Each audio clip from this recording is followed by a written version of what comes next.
صبح میں دیر سے ہی کمرے سے باہر نکلا تھا۔ میری آنکھیں متورم تھیں، سر میں درد تھا۔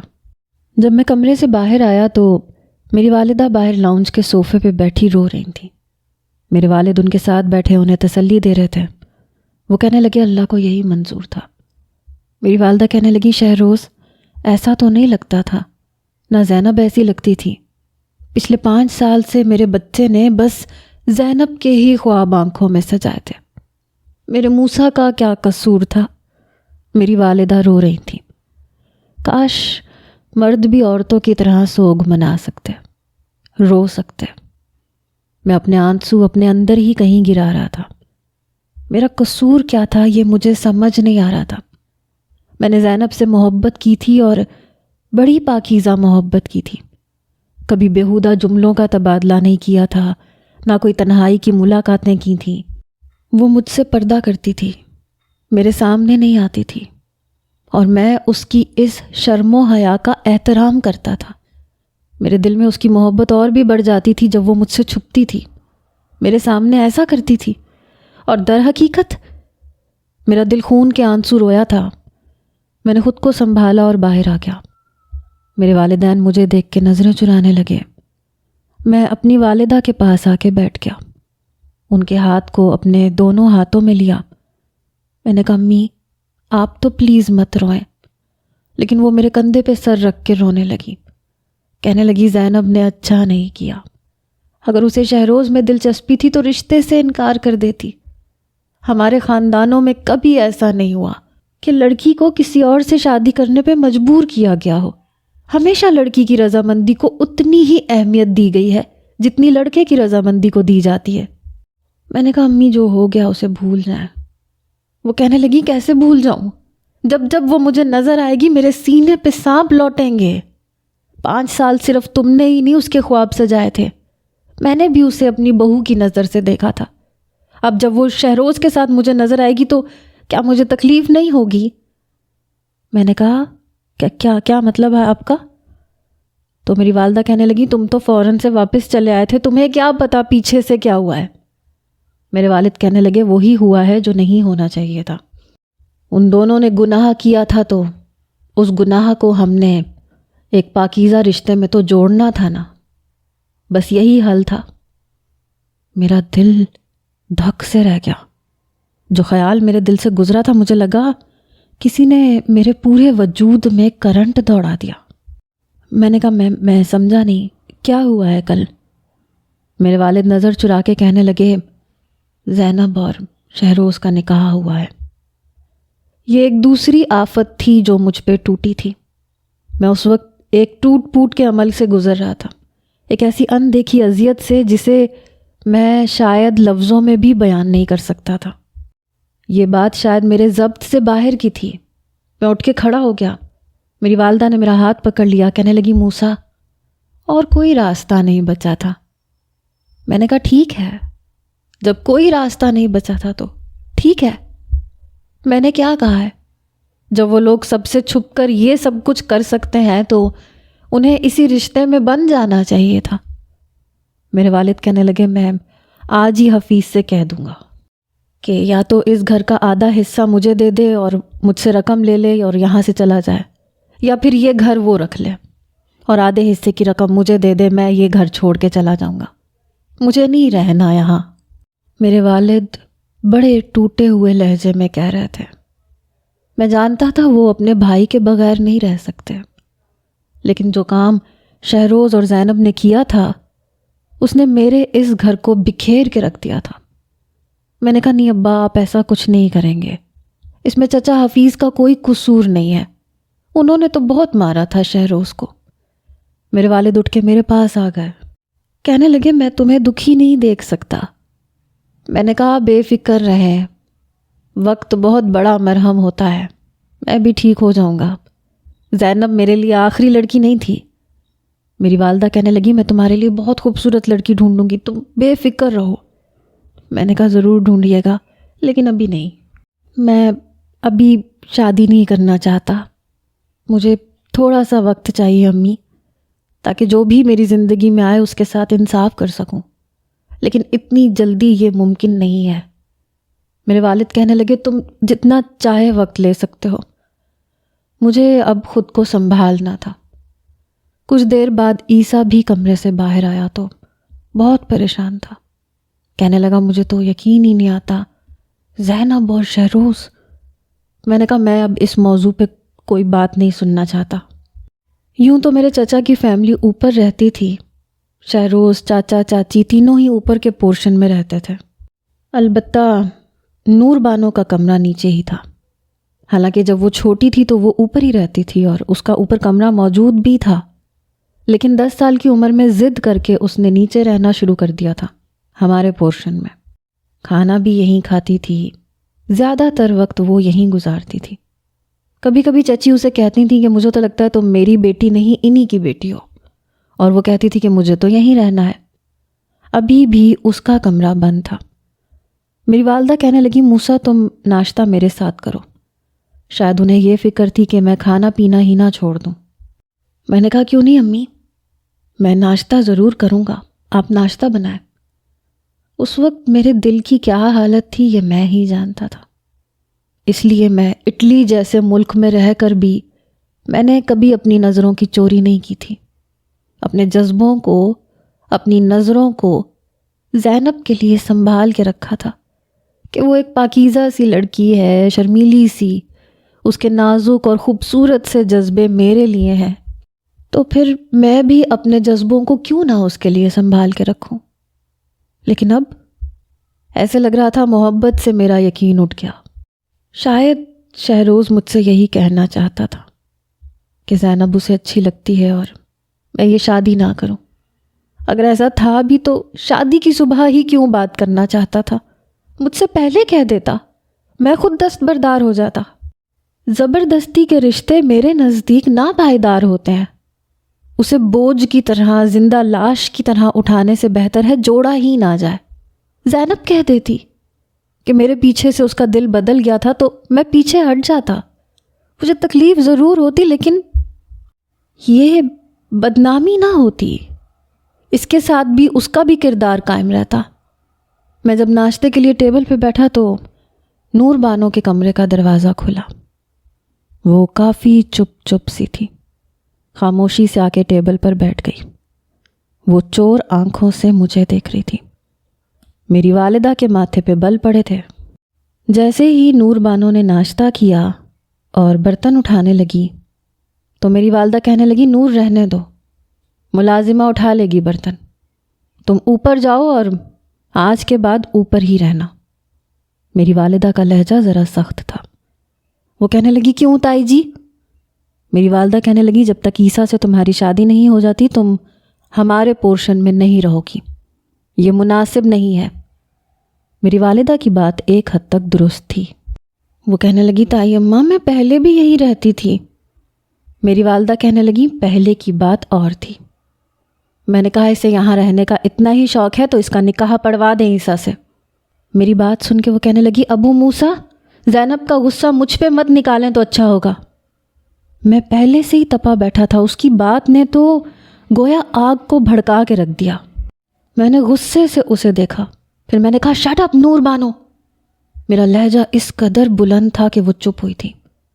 عیسیٰ کرسی سے اٹھ کے میرے پاس آ گیا، کہنے لگا بھائی پلیز ریلیکس۔ میں نے کہا عیسیٰ اسے سمجھا دو میرے سامنے یہ زینب کا ذکر نہ کرے ورنہ میں سارے لحاظ بھول جاؤں گا۔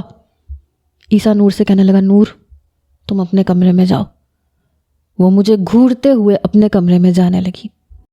میں نے کہا یہ یہاں نہیں رہے گی، اسے کہو اوپر جائے، جب تک یہ رخصت ہو کر یہاں نہیں آ جاتی یہ یہاں نہیں رہے گی۔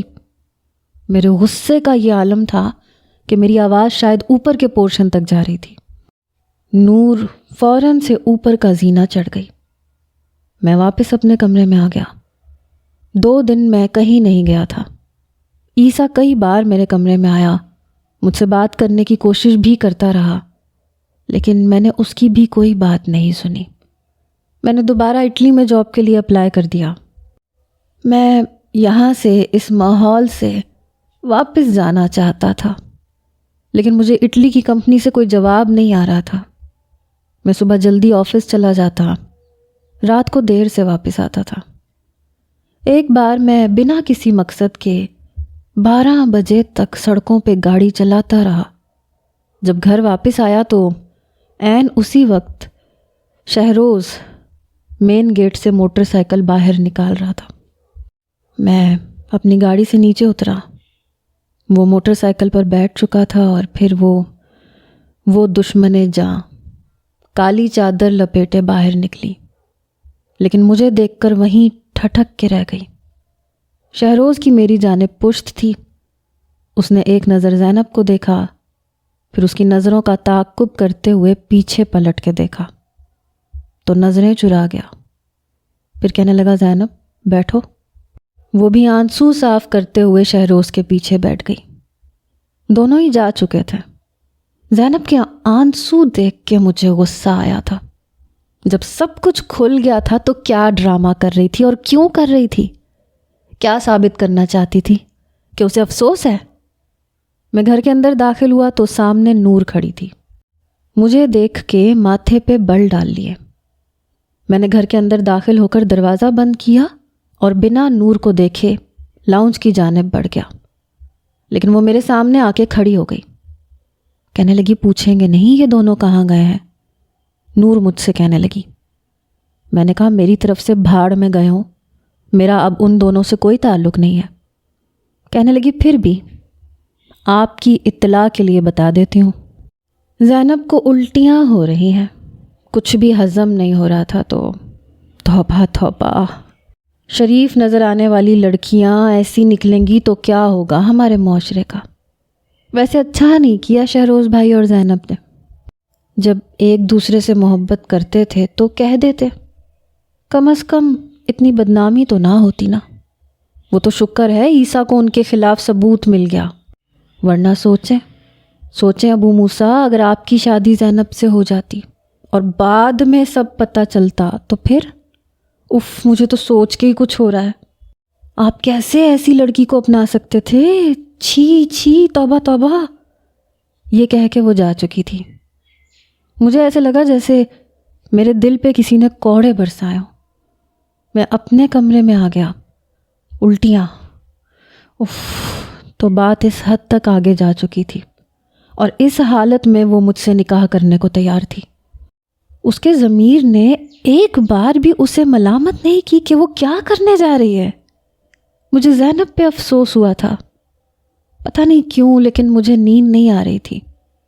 بار بار زینب کا چہرہ آنکھوں کے سامنے آ رہا تھا۔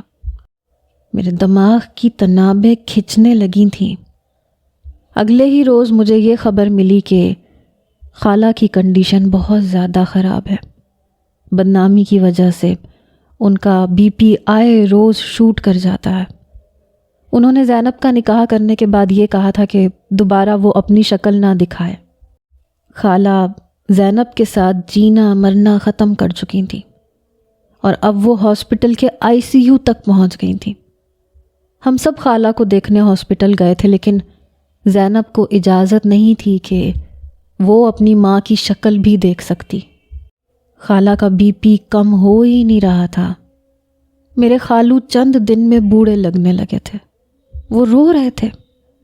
ظاہر ہے جس کی بیٹی نے یہ قدم اٹھایا ہو اس کے باپ کی کیا عزت رہ جاتی ہے۔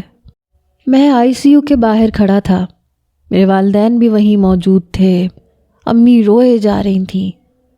جب خالو میرے پاس آئے، کہنے لگے موسیٰ جو کچھ تمہارے ساتھ ہوا میں بہت شرمندہ ہوں، اس کے باوجود تم یہاں کھڑے ہو ہمارے ساتھ۔ میں نے خالو کو گلے لگا لیا۔ میں نے کہا آپ کا اور خالہ کا تو کوئی قصور نہیں ہے، اور آج بھی مجھے خالہ سے اتنی ہی محبت ہے جتنی کل تھی، اور آپ کی میں بہت عزت کرتا ہوں۔ میرے خالو کہنے لگے جیتے رہو بیٹا، خوش رہو۔ پوری رات میں ہاسپٹل میں خالو کے ساتھ ہی رہا۔ میں نے امی ابو کو گھر بھیج دیا تھا تاکہ وہ کچھ آرام کر لیں۔ ہاسپٹل میں ایک پرائیویٹ روم بھی لیا تھا، وہاں میں نے خالو کو سونے کے لیے بھیج دیا۔ میں ICU کے باہر رکھی کرسی پہ بیٹھا رہا۔ مجھے زینب پہ افسوس ہو رہا تھا۔ اس نے اپنی محبت میں اندھی ہو کر اپنے ماں باپ کی عزت کے بارے میں بھی نہیں سوچا۔ کیوں شادی کے لیے حامی بھری؟ انکار کر دیتی، کم از کم یہ رسوائی تو نہ ہوتی نا۔ نہ خالہ کی یہ حالت ہوتی۔ بہرحال صبح خالہ کو کچھ دیر کے لیے ہوش آیا تھا۔ میں ان سے ملنے چلا گیا۔ ان کی آنکھوں سے آنسو بہہ رہے تھے۔ کہنے لگی بیٹا مجھے معاف کر دینا۔ میں نے کہا کیسی باتیں کر رہی ہیں؟ وہ کہنے لگی میں کبھی زینب کو معاف نہیں کروں گی، اسے میری میت پہ بھی آنے مت دینا، میری مری ہوئی کبھی منہ مت دیکھے وہ۔ یہ کہتے ہوئے ان کی آنکھوں سے آنسو بہہ رہے تھے۔ میں نے کہا خالہ ایسی باتیں نہ کریں، کچھ نہیں ہوگا آپ کو۔ لیکن یہ میری خالہ سے میری آخری ملاقات تھی۔ کچھ دیر کے بعد میرے ہی ہاتھوں میں وہ دم توڑ چکی تھی۔ میں بار بار خالہ خالہ پکار رہا تھا لیکن وہ بے جان ہو چکی تھی۔ میں ان کا ہاتھ پکڑ کے اٹھنے لگا۔ اس وقت مجھے زینب پر بے تحاشا غصہ آ رہا تھا۔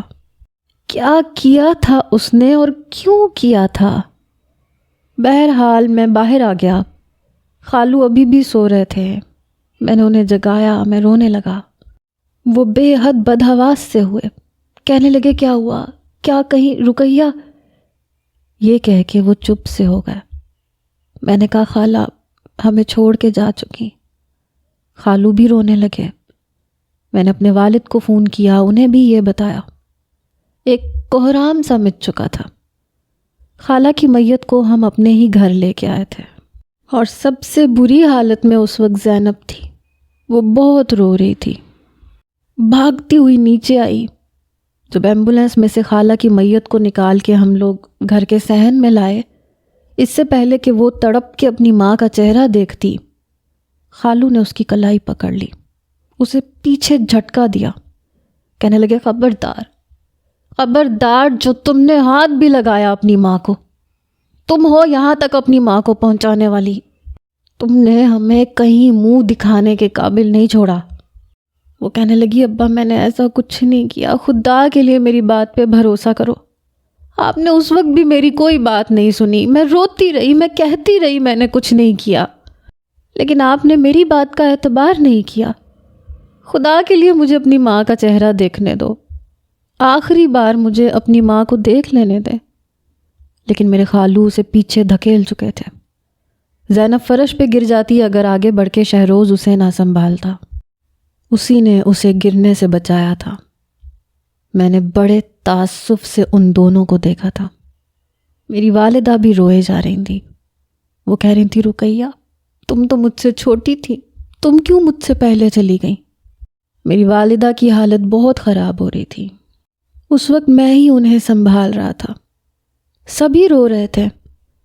نور بانو چپ چاپ کھڑی تھی، نہ رو رہی تھی نہ کسی کو تسلی دے رہی تھی۔ مجھے اسے دیکھ کر کچھ عجیب سا لگا تھا، حالانکہ وہ ایسی تھی نہیں۔ خالہ کی میت کو جب دفنانے کے لیے اٹھایا گیا تو زینب بلکنے لگی، کہنے لگی خدا کے لیے ابا ایک بار دیکھ لینے دو۔ لیکن خالو کا دل سخت ہو چکا تھا۔ خالہ نے بھی مجھے آخری وقت میں یہی کہا تھا، اس لیے میں چپ رہا۔ خالہ کو دفنا کے جب واپس آئے تو کونے میں زینب بے جان وجود کی طرح بیٹھی تھی۔ نہ اسے کوئی تسلی دے رہا تھا، نہ کوئی اسے دلاسا دے رہا تھا۔ ایسا لگ رہا تھا وہ اس گھر میں ہے ہی نہیں، اس گھر کا فرد ہی نہیں ہے۔ بہرحال وقت گزر چکا تھا۔ جو کچھ اس نے کیا تھا اس کی پوری سزا اسے مل رہی تھی۔ میرے چچا نے شہروز کو فیکٹری سے نکال دیا تھا۔ وہ کہنے لگے اپنی نوکری ڈھونڈو اور اپنی بیوی کا بوجھ خود اٹھاؤ، ہم تمہیں کوئی بھی سپورٹ نہیں کریں گے، بس تم پہ یہ احسان کافی ہے کہ تم اس گھر میں ایک کمرے میں رہ سکتے ہو۔ خالہ کے انتقال کو 1 مہینہ گزر چکا تھا۔ میں بھی اپنے کام میں مصروف تھا۔ ایک دن رات کے کھانے پہ عیسیٰ کہنے لگا کہ وہ دبئی جا کے جاب کرنا چاہتا ہے اور اسے جاب مل بھی گئی ہے۔ میرے والد کہنے لگے تو پھر فیکٹری کون سنبھالے گا؟ وہ کہنے لگا پلیز بابا، میں بس 3-4 سال کے لیے جانا چاہتا ہوں، واپس آ کے میں آپ کی فیکٹری کو سنبھالوں گا۔ اور پھر موسیٰ بھائی بھی تو گئے تھے، آپ نے کوئی اعتراض نہیں کیا تھا۔ میں بھی اپنی قسمت آزمانا چاہتا ہوں، مجھے نہیں لگتا کہ آپ کو اعتراض ہونا چاہیے۔ عیسیٰ کی بات سن کر میرے والد چپ ہو گئے۔ میری والدہ کہنے لگیں کہ کب واپس آؤ گے؟ وہ کہنے لگا پتہ نہیں، ہو سکتا ہے 5 سال لگ جائیں۔ میری والدہ کہنے لگی ہاں لیکن حفیظ تو اتنا انتظار نہیں کرے گا، وہ کہہ رہا تھا کہ 2 سال میں نور بانو کا BA کمپلیٹ ہو جائے گا اور پھر وہ شادی کرنا چاہتا ہے۔ عیسیٰ کہنے لگا میں اگر یہاں سے گیا تو 5 سال سے پہلے واپس نہیں آ پاؤں گا، 5 سال بعد آ کے شادی کر لوں گا۔ میں نے کہا ایسے کرو، نور بانو سے نکاح کر لو، اسے ساتھ لے جاؤ، کیونکہ چچا تو اتنا انتظار نہیں کریں گے۔ میری بات سن کے عیسیٰ کہنے لگا نہیں، شادی ایک بہت بڑی ذمہ داری ہے، میں چاہتا ہوں اس سے پہلے میں کچھ اسٹیبلش ہو جاؤں اپنے بل بوتے پہ۔ حالانکہ ایسی بات پہلے عیسیٰ نے کبھی نہیں کی تھی۔ میرے والد کہنے لگے کس چیز کی کمی ہے؟ اچھی خاصی تو فیکٹری سنبھال رہے تھے، یہاں پہ بھی تو تم اسٹیبلش ہی ہو۔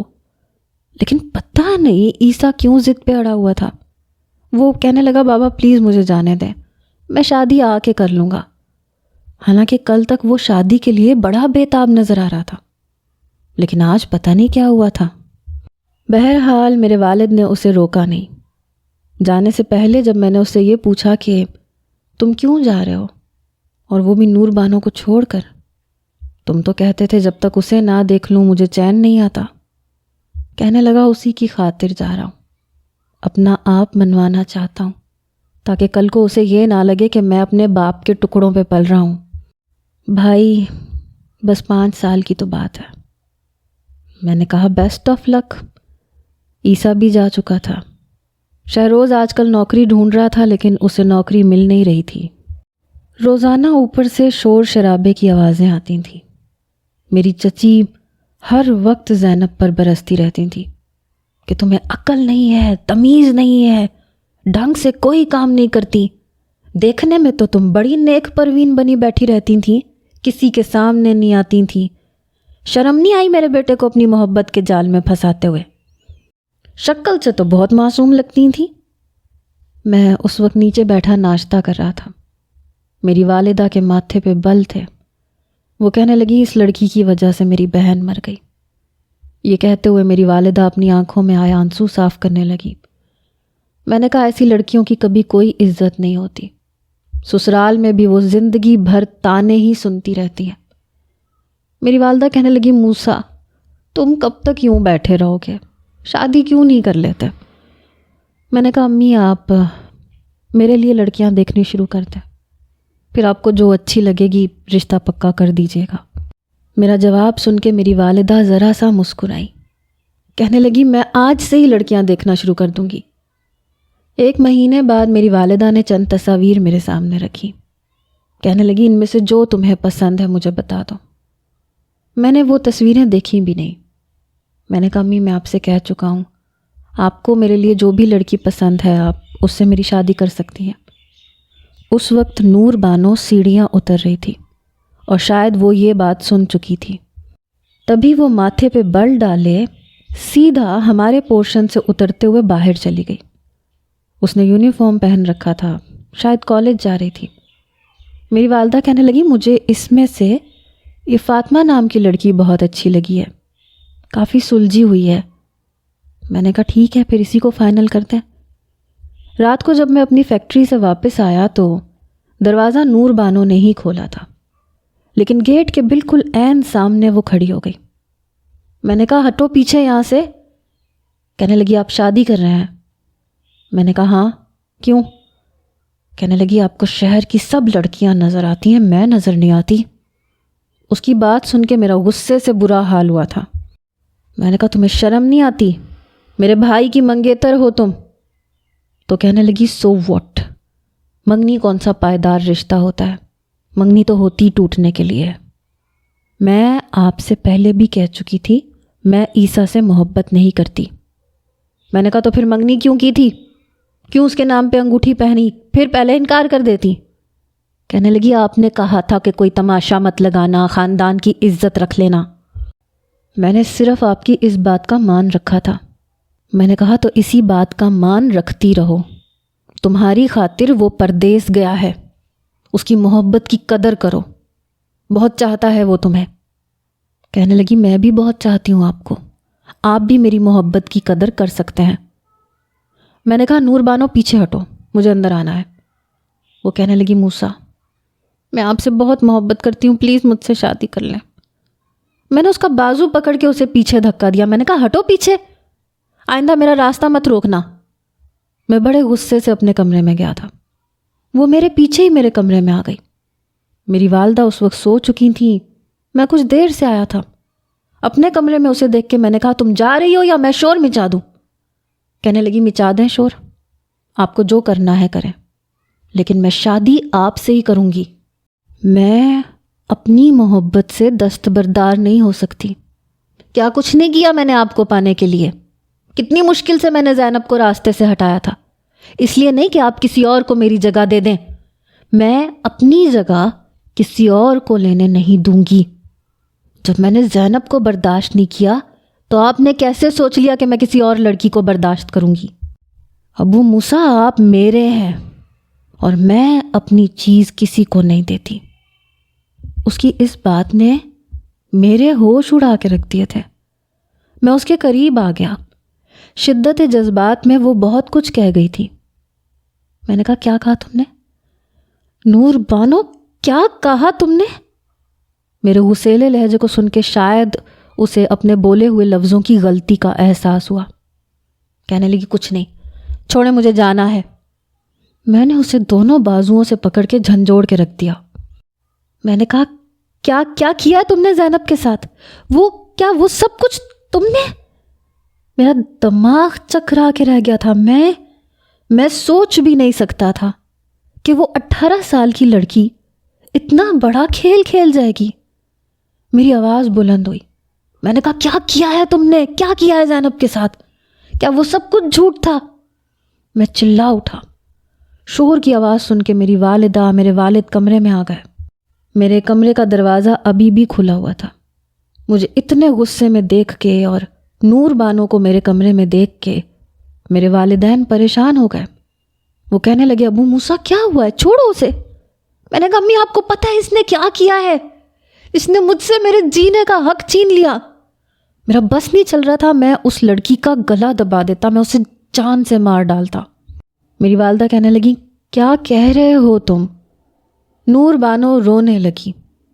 میں نے کہا اس نے زینب کی زندگی برباد کر کے رکھ دی۔ خالہ کی قاتل وہ نہیں ہے، پوچھے اس سے اس نے کیا کیا ہے؟ کیا کیا ہے اس نے زینب کے ساتھ؟ اس نے کوئی ایسا ڈرامہ رچایا تھا کہ میں یہ سوچ بھی نہیں سکتا تھا۔ یہ ایسا کیسے کر سکتی ہے؟ میری آواز بلند ہونے لگی، ایسے لگ رہا تھا میں پاگل ہو جاؤں گا۔ میری والدہ نور بانو سے کہنے لگی نور کیا کیا ہے تم نے؟ بتاؤ مجھے۔ وہ کہنے لگی میں ابو موسیٰ سے محبت کرتی ہوں۔ آپ سب لوگوں کو اتنی سی بات سمجھ میں نہیں آتی، کیوں چھیننا چاہتے ہیں آپ اس کو مجھ سے؟ میری والدہ کی تو رنگت فک ہو گئی۔ اس 18 سال کی لڑکی کے منہ سے یہ سب سن کر میرے والد چپ ہو گئے۔ شور کی آواز اوپر تک چلی گئی۔ شہروز، چچا، چچی، یہاں تک کہ زینب، سبھی نیچے اتر آئے۔ ویسے بھی اوپر کے پورشن کا راستہ ہمارے گھر کے اندر سے ہی ہو کے جاتا تھا۔ زینہ اندر کی جانب سے اوپر چڑھتا تھا۔ سبھی نیچے آ گئے۔ چچا چچی کہنے لگے کیا ہو گیا؟ اور نور تم یہاں کیا کر رہی ہو؟ میں نے کہا پوچھے اس سے یہ آج تک کیا کرتی آ رہی ہے؟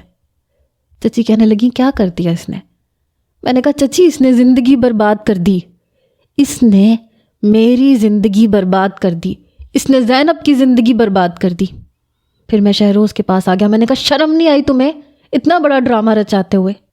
وہ کہنے لگا کون سا ڈرامہ رچایا ہے میں نے کیا کیا ہے؟ موسیٰ میں نے کچھ نہیں کیا، میں تم سے کہتا رہا میری بات سن لو، لیکن تم نے نہیں سنی۔ تم نے چند تصاویر دیکھی جن کی کوئی حقیقت نہیں تھی اور تم فوراً وہاں سے چلے گئے۔ میرے باپ نے مجھے مارنا شروع کر دیا۔ میں کہتا رہ گیا کہ میری بات سن لیں، پر کسی نے نہیں سنی۔ نہ زینب کی بات کسی نے کوئی بھی سنی اور نہ میری۔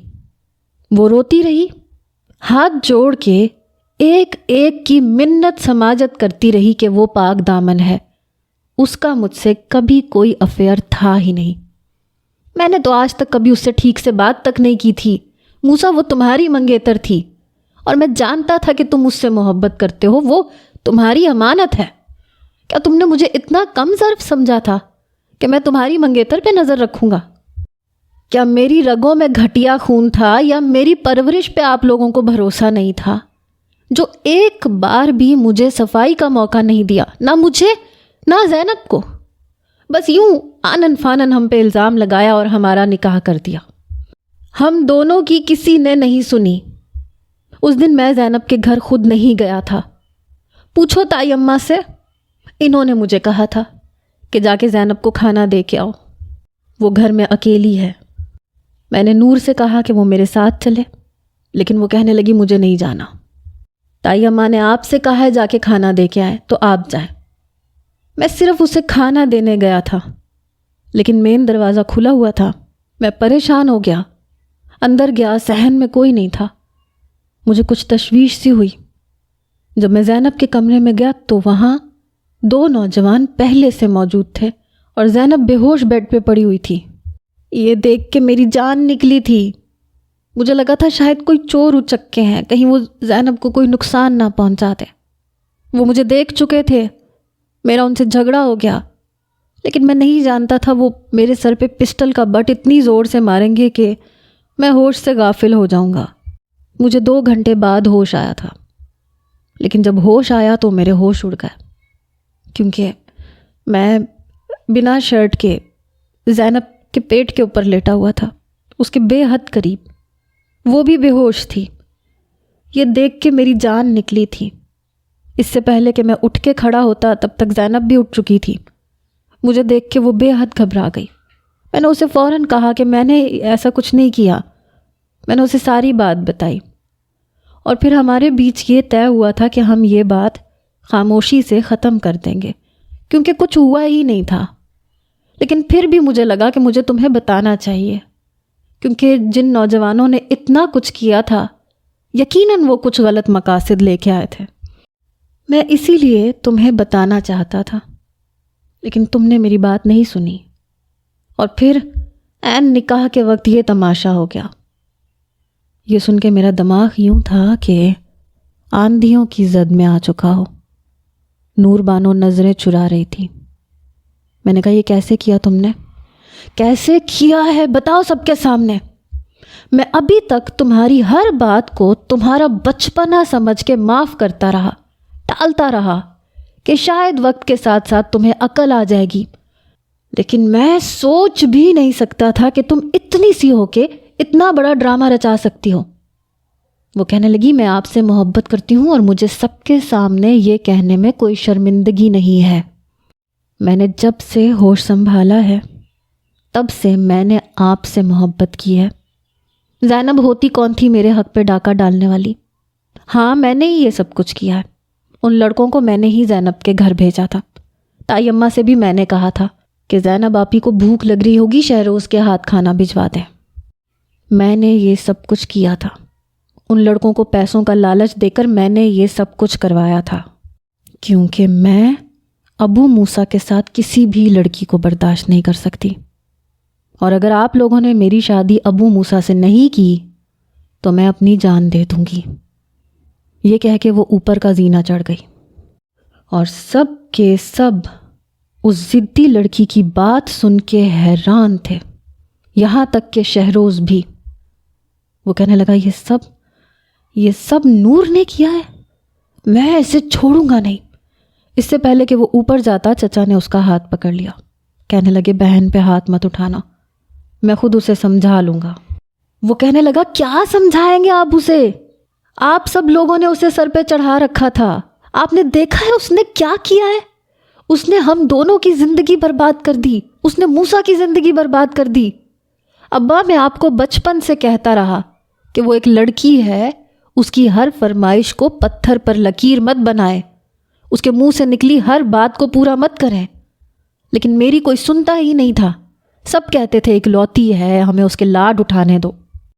دیکھ لیا آپ نے اس بات کا نتیجہ۔